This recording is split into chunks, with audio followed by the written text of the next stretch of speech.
Hello friends, once again welcome to my YouTube channel Best Knowledge. First of all, please don't forget to like and comment my videos.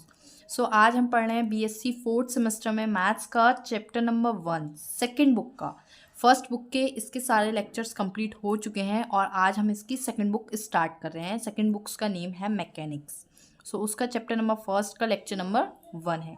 अगर आपको इसके previous के lectures देखने हैं तो description में उसकी बनी बनाई प्लेलिस्ट का लिंक दे दिया है, आप वहाँ से जाकर मेरे प्रीवियस के सारे लेक्चर्स देख सकते हैं। सेकेंड बुक मैथ्स की मैकेनिक्स BSc फोर्थ सेमेस्टर की चैप्टर नंबर 1 जिसका नेम है rectilinear motion with variable motions, accelerations भी बोल सकते हैं, वेरिएबल एक्सेलरेशन। ये चैप्टर का नेम है। First of all rectilinear motions with variable acceleration में रेक्टिलिनियर मोशंस का मीन्स क्या है? तो रेक्टिलिनियर मोशन के अंदर आता है सिंपल हार्मोनिक मोशन। ठीक है, क्या आता है रेक्टिलिनियर मोशन के अंदर? Simple harmonic motion. ये जो मैकेनिक्स बुक लगी है मैथ्स में, इसमें आप काफ़ी सारे ऐसे टॉपिक्स पढ़ेंगे जो फिज़िक्स से रिलेटेड हैं, जो आप फिज़िक्स में पढ़ चुके हैं, जैसे एक्सेलरेशन, मोशन। आपने फिजिक्स में ही पढ़ा होगा simple harmonic motion. Simple harmonic motion क्या होता है? सबसे पहले मैं इसकी डेफिनेशन नोट कर देती हूँ जिससे आपको क्लियर रहे कि सिंपल हार्मोनिक मोशन क्या होता है। देखिएगा फ्रेंड्स, मैंने यहाँ पर डेफिनेशन नोट की है सिंपल हार्मोनिक मोशन की। सिंपल हार्मोनिक मोशन को SHM भी कहते हैं इन द शॉर्ट फॉर्म। ठीक है, ये मैंने डेफिनेशन नोट की है क्योंकि आप इससे रिलेटेड क्वेश्चंस करेंगे। अभी आपके जो क्वेश्चंस आएंगे उसमें बार बार एक बात होगी simple harmonic motion. Simple harmonic motion आपको पता होना चाहिए, इसीलिए मैंने डेफिनेशन नोट की है और मैं आपको एक्सप्लेन करूँगी। ठीक है, डेफिनेशन क्या है? The kind of motion, motion का किस काइंड को हम सिंपल हार्मोनिक मोशन कहेंगे, जिसमें in which a particle moves in a straight line. कोई पार्टिकल किस तरह से मूव करेगा? एक स्ट्रेट लाइन में मूव करेगा, यानी कि एक स्ट्रेट लाइन में मोशन करेगा। In which that its acceleration is always directed towards a fix point. कोई फिक्स पॉइंट होगा वहाँ पर। वो जो फिक्स पॉइंट होगा, उस पार्टिकल का जो एक्सलेरेशन होगा वो टूवर्ड्स होगा फिक्स पॉइंट के, यानी कि फिक्स पॉइंट के डायरेक्शन में ही होगा उस पार्टिकल का एक्सलेरेशन। ठीक है, ऑन द लाइन, उस लाइन पर।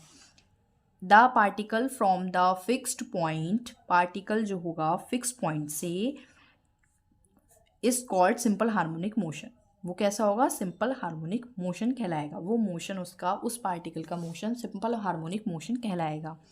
क्वेश्चन में आएगा बार बार, तो आपको मीनिंग पता होना चाहिए कि सिंपल हार्मोनिक मोशन एक्चुअल में किस प्रकार का मोशन होता है, इसलिए एक्सप्लेन किया है। वैसे इस डेफिनेशन का कोई भी यूज़ नहीं है, बट चैप्टर में अगर ये टॉपिक है तो आपको इसका मीनिंग पता होना चाहिए। इससे रिलेटेड हम क्वेश्चन करेंगे। मैंने यहाँ पर एक डायग्राम भी बनाया है। ये कोई फिक्स पॉइंट O है, यहाँ पर कोई एक और पॉइंट है P, यहाँ से यहाँ तक की डिस्टेंस है X। ठीक है, जो हमने यहाँ पर एक पॉइंट A' लिया है, एक पॉइंट A लिया है इन द स्ट्रेट लाइन। अगर कोई पार्टिकल पॉइंट O पर रखा है तो वो इस तरह से अगर मोशन करता है, इस तरह से मोशन करता है, वो क्या कहलाएगा? आपका सिंपल हार्मोनिक मोशन कहलाएगा। ठीक है, जो क्वेश्चंस हम करेंगे उसमें यूज़ होगा सिंपल हार्मोनिक मोशन की इक्वेशन का। जब हम इससे रिलेटेड क्वेश्चंस करेंगे तो वहाँ पर आपको यूज़ होगा equation of simple harmonic motion. Simple harmonic motion का आपको वहाँ पर यूज़ करना होगा। मैं आपको सिंपल हार्मोनिक मोशन की इक्वेशन बता देती हूँ। कहीं कहीं ये शॉर्ट में SHM भी लिख देंगे। तो equation of simple harmonic motion क्या होती है? वो होती है ये d2x/dt² plus μx equals to 0। ये इक्वेशन होती है सिंपल हार्मोनिक मोशन की। d2x/dt² plus μx equals to के 0। इसका पूरा डेरिवेशन भी है कि ये इक्वेशन किस तरह से बनी है, बट अभी इसका यूज़ नहीं है। इसको मैं अभी आपको ऐसे बता दे रही हूँ कि आपको इस तरह से यूज़ करना है। यहाँ पर जो x है वो यहाँ पर क्या है? Distance between O and P। ठीक है, distance between O and P है यहाँ पर x, और t के रेस्पेक्ट में डिफ्रेंसिएशन किया गया है, और t यहाँ पर टाइम है। Mu as a constant term है। ठीक है, ये क्वेश्चन का आपको यूज़ करना है। सिंपल हार्मोनिक मोशन के अंदर आप वेलोसिटी भी पढ़ेंगे। सो यहाँ पर जो वेलोसिटी होगी उसको हम मैक्सिमम वेलोसिटी कहते हैं। जो सिंपल हार्मोनिक मोशन में जिस वेलोसिटी का यूज़ किया जाता है उसको आप बोलते हैं मैक्सिमम वेलोसिटी। सो कहीं कहीं क्वेश्चंस में आपको पूछ लिया जाएगा मैक्सिमम वेलोसिटी, या फिर आपको मैक्सिमम वेलोसिटी गिवन होगी। सो उसका फॉर्मूला आपको पता होना चाहिए, क्योंकि उसका ही यूज़ करके आप क्वेश्चंस कर पाएंगे। सो मैक्सिमम वेलोसिटी का फॉर्मूला होता है v इक्वल्स टू के under root mu A. v equals to के अंडर रूट म्यू ए, जहाँ पर म्यू तो कांस्टेंट है, v maximum velocity and a acceleration है। ठीक है, a क्या है यहाँ पर, a एक्सेलरेशन है। सो मैक्सिमम वेलोसिटी के लिए हम यूज़ करेंगे। और ये बात भी आपको पता होनी चाहिए कि सिंपल हार्मोनिक मोशन के अंदर मैक्सिमम वेलोसिटी कब होती है, सेंटर ऑफ द फोर्स ओ पर। ठीक है, सेंटर ऑफ द फोर्स ये है ओ पर। सो आप लिख सकते हैं यहाँ पर इन सिंपल हार्मोनिक मोशन यानी कि SHM the velocity is maximum, कि वो कब मैक्सिमम होगी, maximum at the centre of force point O पे, एट पॉइंट ओ। ठीक है, ये पॉइंट है ओ। सो इस तरह से आपने यहाँ पर मैक्सिमम वेलोसिटी जानी और सिंपल हार्मोनिक मोशन के बारे में जाना। कुछ टॉपिक्स और हैं इस चैप्टर में जो आपको पता होना चाहिए, तभी हम इससे रिलेटेड क्वेश्चंस कर पाएंगे।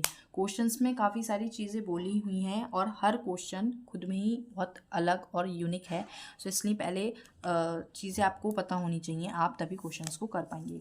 एक आता है, आप टॉपिक पढ़ेंगे इस चैप्टर में एम्पलीट्यूड। क्या टॉपिक है, एम्पलीट्यूड। तो मैं इसकी डेफिनेशन नोट कर देती हूँ, फिर आपको एक्सप्लेन करूँगी कि एम्पलीट्यूड क्या होता है। सो देखिए, मैंने इसकी डेफिनेशन नोट की है। सो किसी मोशन का एम्पलीट्यूड क्या होता है। सो देखिए, in a simple harmonic motion, simple harmonic motion के अंदर the distance from the centre of the force. ठीक है, तो सेंटर ऑफ द फोर्स क्या है, point O. So the centre of the force of the position of maximum displacement is called amplitude of the motion. So centre of the force से कोई position point होगा, अगर उसके बीच में maximum displacement होता है तो उसको हम एम्पलीट्यूड ऑफ द मोशन बोलते हैं। क्या होता है, सिंपल हार्मोनिक मोशन के अंदर from the centre of the force, इस वाले पॉइंट से ऑफ पोजीशन, किसी पोजीशन के मैक्सिमम डिस्प्लेसमेंट, अगर यहाँ से यहाँ तक का डिस्प्लेसमेंट मैक्सिमम है ए डैश तक का, तो वो आपका एम्पलीट्यूड कहलाता है। अगर ए का ज़्यादा है तो वो ओ से ए तक का अगर डिस्प्लेसमेंट ज़्यादा है तो वो यहाँ का एम्पलीट्यूड कहलाएगा। जिसका भी मैक्सिमम डिस्प्लेसमेंट होता है वही उस सिंपल हार्मोनिक मोशन का एम्पलीट्यूड कहलाता है। इससे रिलेटेड जब क्वेश्चंस करेंगे ना तो ये सारे टॉपिक्स और अच्छे से क्लियर हो जाएंगे। अभी इनको ऐसे समझना भी ज़रूरी है, तभी आप क्वेश्चन में डायग्राम बना पाएंगे और चीज़ों को समझ पाएंगे कि क्या क्या गिवन है, एम्पलीट्यूड गिवन है, मैक्सिमम वेलोसिटी गिवन है। ठीक है, तभी आप क्वेश्चंस को कर पाएंगे। एक होता है टाइम पीरियड। ठीक है, तो टाइम पीरियड और समझते हैं। सो देखिएगा फ्रेंड्स, मैंने यहाँ पर टाइम पीरियड की डेफिनेशन भी नोट की है। इसको समझते हैं कि टाइम पीरियड क्या होता है। So in a simple harmonic motion, the time taken to make one complete oscillation is called time period or periodic time. So first of all, time period को periodic time भी कहते हैं। ये बात आप ध्यान रखिए, क्योंकि कहीं कहीं क्वेश्चन में periodic time भी बोल देंगे। And thus T is time period of SHM. So T का जहाँ आप टाइम पीरियड होगा वहाँ पर आप टाइम पीरियड के लिए फॉर्मूला यूज़ करेंगे, टी इक्वल्स टू के 2π बाय अंडर रूट में म्यू। ठीक है, पाई की वैल्यू आपको पता ही है, फिक्स होती है 22/7। ठीक है, अब टाइम पीरियड क्या होता है, सिंपल हार्मोनिक मोशन के अंदर to make one complete oscillation, जितना एक पार्टिकल एक कंप्लीट ऑक्सीलेशन में टाइम लेता है उसको हम उस सिंपल हार्मोनिक मोशन का टाइम पीरियड कहते हैं। इसका मतलब ये है, अगर कोई पार्टिकल है, इस डायग्राम से समझिए, और उसको वो ऑक्सीलेट हो रहा है, उसमें ऑक्सीलेशन हो रहा है, सो वो एक पूरा कंप्लीट ऑक्सीलेशन बनाता है। इस तरह से वो एक पूरा कंप्लीट ऑक्सीलेशन बनाता है। तो जितना उसको एक पूरा कंप्लीट करने में, ऑक्सीलेशन करने में, एक कंप्लीट ऑक्सीलेशन करने में जितना टाइम लगता है, वो उसका टाइम पीरियड कहलाता है। ठीक है, सो हमने टाइम पीरियड भी पढ़ लिया। इसमें एक टॉपिक और आता है, वो होता है फ्रीक्वेंसी। फ्रीक्वेंसी के बारे में पढ़ते हैं। फ्रीक्वेंसी क्या होती है, मैं नोट कर देती हूँ, तब आपको एक्सप्लेन करूँगी, क्योंकि अगर मैं सब नोट करते हुए भी वीडियो बनाऊँगी तो वीडियो काफ़ी लेंदी हो जाएगी। ठीक है, देखिए इसकी तो बहुत छोटी सी डेफिनेशन है। The number of oscillation in 1 second, यानी कि 1 सेकेंड में जितना ऑक्सीलेशन हो रहा है, इज कॉल्ड फ्रिक्वेंसी। वो क्या कहलाती है, फ्रिक्वेंसी। यानी कि अगर 1 सेकेंड में वो 2 बार ऑक्सीलेट हो रहा है पार्टिकल, तो वो क्या कहलाएगा, उसकी फ्रिक्वेंसी 2 कहलाएगी। जितनी बार उसमें ऑक्सीलेशन हो रहा है 1 सेकेंड में, वो उसकी फ्रिक्वेंसी कहलाती है। तो फ्रिक्वेंसी को एन से डिनोट किया है, और फॉर्मूला होता है n=1/t, and t is time. ठीक है, सो ये थे इसमें कुछ टॉपिक्स। और भी अगर टॉपिक्स आते हैं आगे तो हम डिस्कस करेंगे। अब इन सारे टॉपिक्स से रिलेटेड क्वेश्चंस करते हैं। मेन चीज़ तो अब शुरू होगी इसके क्वेश्चंस जो आपके एग्जाम्स में आएंगे। बट हम कोई टॉपिक से रिलेटेड क्वेश्चंस करते हैं तो सबसे पहले हमें उस टॉपिक की नॉलेज होनी चाहिए कि वो टॉपिक है क्या, या वो चीज़ें हैं क्या। सो ये चीज़ें सारी बतानी ज़रूरी थी कि मैक्सिमम वेलोसिटी क्या होती है, एम्पलीट्यूड क्या होता है, टाइम पीरियड क्या होता है, फ्रीक्वेंसी क्या होती है, सिंपल हार्मोनिक मोशन क्या होता है। हालांकि ये फिज़िक्स में आप शायद पढ़ के आ भी चुके होंगे, लेकिन फिर भी हमने इसके बारे में डिस्कशन कर लिया, तो हमारा कॉन्सेप्ट बिल्कुल क्लियर है। अब हम इससे रिलेटेड क्वेश्चंस करते हैं। ठीक है, देखिएगा फ्रेंड्स, मैंने यहाँ पर एक क्वेश्चन नोट किया है। The maximum velocity of a body. अब पार्टिकल के बदले यहाँ पर बॉडी कह दिया। पार्टिकल, बॉडी, कोई ऑब्जेक्ट एक ही बात है। ठीक है, the maximum velocity of a body moving with SHM, यानी कि किस तरह से मूव हो रही है वो, SHM, सिंपल हार्मोनिक मोशन के फॉर्म में मोशन कर रही है, is 2 feet per second and its time period is 1/5 seconds. So यहाँ पर आपको क्या गिवन है, एक तो टाइम पीरियड गिवन है, और ये क्या था आपका maximum velocity. Maximum velocity given है एंड टाइम पीरियड गिवन है। व्हाट इट्स एम्पलीट्यूड, इसका एम्पलीट्यूड्स क्या होगा। तो ये जो क्वेश्चंस होते हैं ना, इस टाइप के क्वेश्चंस की लैंग्वेज को समझना बहुत ज़रूरी होता है। जब तक आप क्वेश्चन की लैंग्वेज को नहीं समझोगे, क्वेश्चंस नहीं कर पाओगे। इसलिए सबसे पहले क्वेश्चंस को अच्छे से समझें, और क्वेश्चन में ये देखें कि आपको क्या क्या चीज़ें गिवन हैं और क्या आपको फाइंड करना है। सो यहाँ पर आपको क्या चीज़ें गिवन है, मैक्सिमम वेलोसिटी गिवन है एंड टाइम पीरियड गिवन है, और आपको एम्पलीट्यूड फाइंड करना है। सो इसको लेट्स स्टार्ट, क्वेश्चन को करते हैं और समझते हैं अच्छे से। तो फर्स्ट ऑफ ऑल आपको एम्पलीट्यूड फाइंड करना है। बट मैंने यहाँ पर जब आपको एम्पलीट्यूड की डेफिनेशन कराई थी, एम्पलीट्यूड के बारे में एक्सप्लेन किया था, तो इसका कोई फॉर्मूला नहीं बताया था, बिकॉज इसका कोई फॉर्मूला होता नहीं है, आपको खुद ही बनाना पड़ता है। देखिए कैसे बनेगा। सो फर्स्ट ऑफ ऑल आपको एम्पलीट्यूड फाइंड करना है। सो इसको इस तरह से लिखिए, हम एम्पलीट्यूड को कुछ मान लेते हैं सबसे पहले। So let the amplitude be a feet. हमने क्या मान लिया कि एम्पलीट्यूड क्या है, ए फिट, क्योंकि एम्पलीट्यूड एक तरह का क्या था, मैक्सिमम डिस्प्लेसमेंट। मैंने डेफिनेशन में बताया एम्पलीट्यूड क्या होता है, मैक्सिमम डिस्प्लेसमेंट।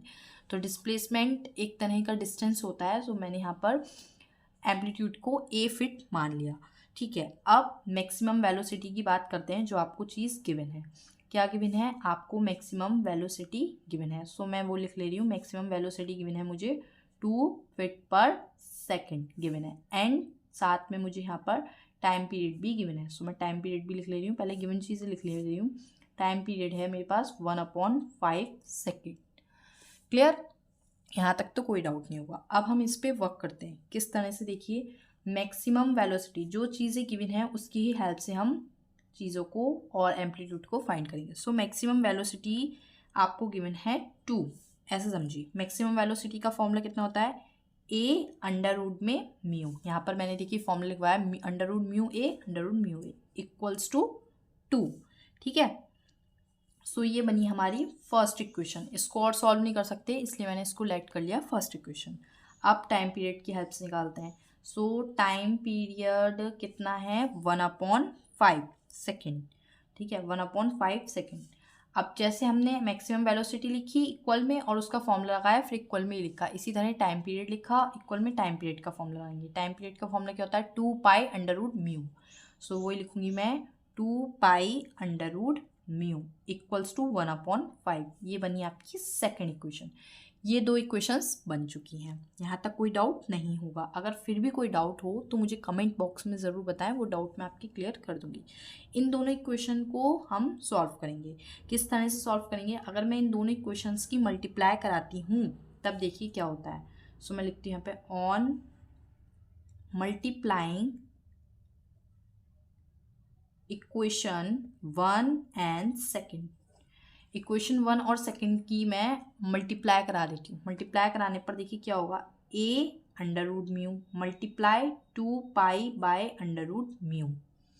ठीक है LHS की LHS में मल्टीप्लाई होती है, RHS की RHS में मल्टीप्लाई होती है। 2 × 1/5 ये मैंने मल्टीप्लाई किया तो देखिए यहाँ पर √μ से √μ कैंसिल। नेक्स्ट पेज पर देखते हैं अब क्या होगा क्वेश्चन में। अब होगा जब हमारा √μ से √μ कैंसिल हो गया, ऊपर रिमेन है a2π एंड इधर है 2/5। अब 2 से मैंने 2 भी कैंसिल कर दिया। a π इक्वल्स टू के 1/5। a फाइंड करना है 1/5, पाई मल्टीप्लाई में कहाँ जाएगा डिवाइड में। ये मैंने फाइंड कर लिया a, और a मैंने अभी क्या कंसीडर किया था, a किसको लेट किया था मैंने एम्पलीट्यूड को। सो a आपका फाइंड हो चुका है 1/5 पाई।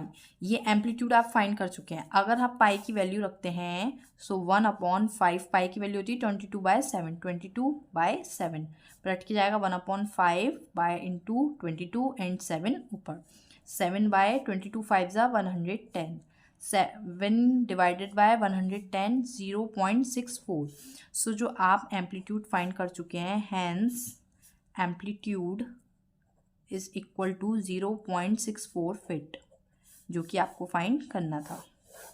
सो इस तरह से इसके क्वेश्चंस होंगे। कितनी इजी क्वेश्चंस है, इस चैप्टर के क्वेश्चंस इजी हैं, ज़्यादा कॉम्प्लिकेटेड नहीं है, बट तब इजी हैं जब आपको अच्छे से क्वेश्चंस आप समझ पा रहे हो। क्वेश्चन आप नहीं समझ पा रहे हो तो वो इजी नहीं है। तो क्वेश्चन को समझना बहुत ज़रूरी है, क्या चीज़ गिवन है, क्या चीज़ फाइंड करनी है।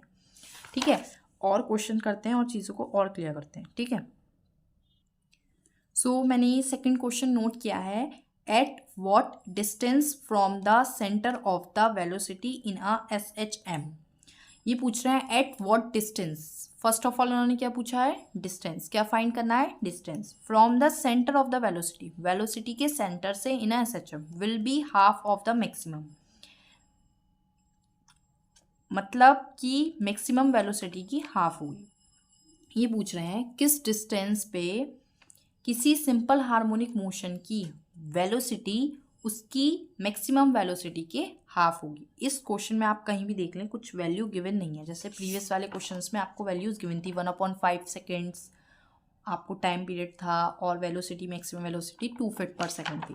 बट यहाँ पर कुछ नहीं है। यहाँ पर ये कह रहे हैं किस डिस्टेंस पे जो सिंपल हार्मोनिक मोशन की वेलोसिटी है वो मैक्सिमम वेलोसिटी की हाफ होगी। सो देखिए इसमें क्या समझने की ज़रूरत है। आप देखिए कि मैक्सिमम वेलोसिटी क्या होती है। मैं यहाँ लिख देती हूँ मैक्सिमम वेलोसिटी। ठीक है, मैक्सिमम वेलोसिटी क्या होती है, फॉर्मूला याद कराया मैंने, v इक्वल्स टू के √μ_a। ये फॉर्मूला याद कराया है, इस फॉर्मूले को मैंने आपको बताया है। ठीक है, सो मैक्सिमम वेलोसिटी कितनी होती है, v इक्वल्स टू के √μ_a। ये पूछ रहा है एट व्हाट डिस्टेंस, किस डिस्टेंस पे मैक्सिमम वेलोसिटी की वो आधी हो जाएगी। जो नॉर्मल वेलोसिटी है सिंपल हार्मोनिक मोशन की वो आधी हो जाएगी, यानी कि आधी होने का मतलब है मैक्सिमम वेलोसिटी का हाफ कितना होगा 1/2 √μ_a, यानी कि ये हो जाएगी मैक्सिमम वेलोसिटी। जो उसकी वेलोसिटी है वो मैक्सिमम वेलोसिटी की हाफ हो जाएगी, यानी 1/2 √μ_a। ठीक है, अब यहाँ पर इन्होंने बोला किस डिस्टेंस पे, तो हम यहाँ पर एक डिस्टेंस भी कंसिडर करेंगे। तो जो डिस्टेंस होगी वो क्या होगी, डिस्टेंस आप कंसिडर कर सकते हैं x होगी। यहाँ पर आप लिख सकते हैं लेट डिस्टेंस इक्वल्स टू के x। ठीक है,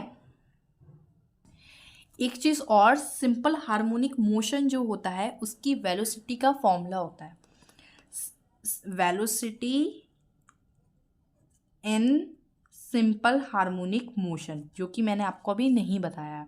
इसका फॉर्मूला होता है v² इक्वल्स टू के u² माइनस x²। ठीक है, मैक्सिमम वेलोसिटी का फॉर्मूला मैंने आपको बता चुकी हूँ। सिंपल हार्मोनिक मोशन के अंदर वेलोसिटी भी होगी, तो वेलोसिटी का फॉर्मूला होता है v² इक्वल्स टू के u² माइनस x²। यहाँ पर ही बोल रहे हैं ना, सिंपल हार्मोनिक मोशन की वेलोसिटी मैक्सिमम वेलोसिटी की आधी हो जाती है। तो देखिए इस तरह से रखेंगे, सिंपल हार्मोनिक मोशन की वेलोसिटी ये है v² equals to u² minus x²। तो रख दो u² minus x² is equal to, ठीक है, and maximum velocity under root mu a की हाफ हो जाती है 1/2। इस चीज़ को समझिए, क्वेश्चन में जो सिंपल हार्मोनिक मोशन की वेलोसिटी है v² इक्वल्स टू के u² माइनस x², वो maximum velocity under root mu a की हाफ हो जाती है। यहाँ पर देखिए स्क्वायर हटेगा अंडर रूट आएगा, स्क्वायर हटेगा अंडर रूट आएगा, तभी तो वेलोसिटी निकलेगी। सिंपल हार्मोनिक मोशन की स्क्वायर हट के v इक्वल्स टू ए, तो दोनों को हम इक्वल रख देंगे। अब देखिए यहाँ से u² माइनस x² तो एज इट इज़ है, अंडर रूट हट के यहाँ पर जाएगा ऊपर स्क्वायर अंडर रूट म्यू ए का होल स्क्वायर। अब इसका होल स्क्वायर हम ओपन करेंगे तो u² minus x² as it is, इधर 1 2 2 ज़ा 4 अंडर रूट म्यू म्यू केवल म्यू एंड a² हो गया। ठीक है, कोई कंफ्यूजन नहीं है। यहाँ पर भी म्यू चल रहा है, ये म्यू है। ठीक है, अब हम इसको सॉल्व करेंगे। μa² minus mu x² equals to 1/4 μa²। ठीक है, म्यू वैसे दोनों में कैंसिल भी हो रहा है, सब जगह म्यू है, म्यू कॉमन लेके कैंसिल, आप ऊपर भी कैंसिल कर सकते थे, म्यू कॉमन लेके कैंसिल हो जाएगा सब टर्म्स में से। अब रिमेन टर्म्स को हम लिखते हैं नेक्स्ट पेज पर, a² minus x² equals to 1/4 a²।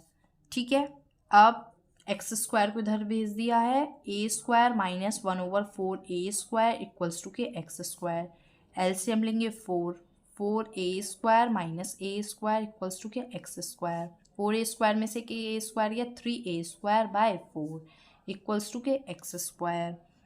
x² है, हमें x की वैल्यू फाइंड करनी है, क्योंकि हमें क्या फाइंड करना है, डिस्प्लेसमेंट, डिस्टेंस।